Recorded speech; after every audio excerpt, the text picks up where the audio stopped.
All right, joining me now here on the Matthew Filipowicz Show is Kate Harding. Kate is a columnist for Dame magazine and the author of several books. Her latest is Asking for It, The Alarming Rise of Rape Culture and What We Can Do About It, all of which you can find at kateharding.info. You can also follow her on Twitter at Kate Harding. Kate, thank you so much for being on the show.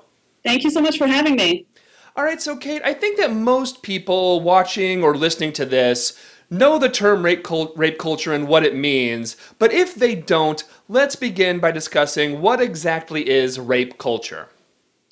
Well, obviously, it's a complicated enough topic that I wrote an entire book. Right. But a short answer is that it's a culture where we alternately disbelieve and minimize victims' experiences, and also blame them for them. So it's this really neat trick where we say it probably didn't happen the way you said it happened.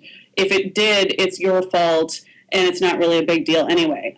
So that's how we treat victims, and then we act as though they're the ones. If someone comes forward and reports a rape, they're very often treated as though they have committed a crime themselves, specifically the crime of a false report.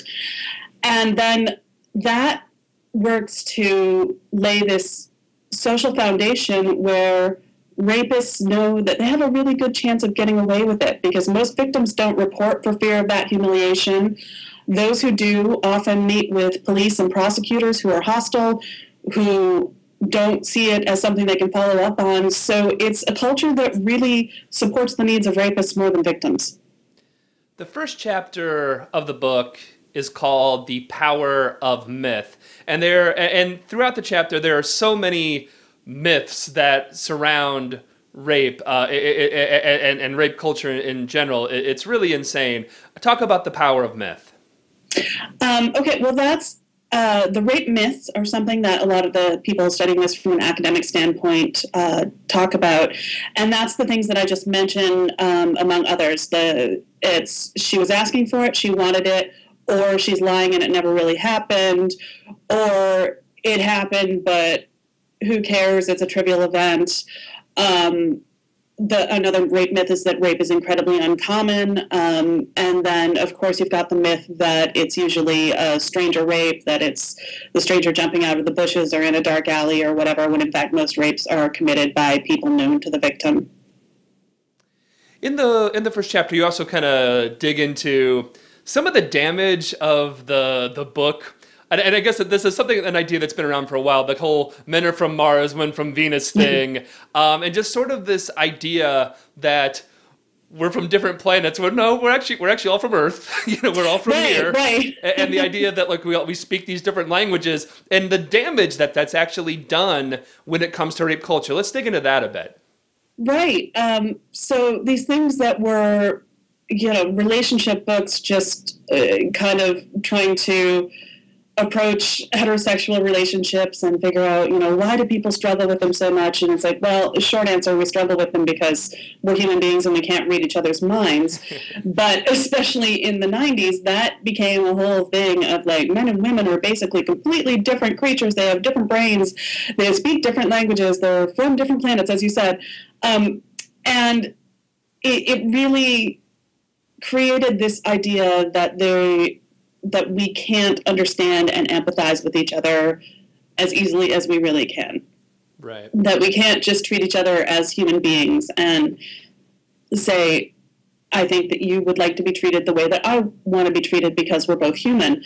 And one problem with that is that it sets up this idea where, we're basically terrible stereotypes about men and women then drive our ideas about what sex and relationships should look like.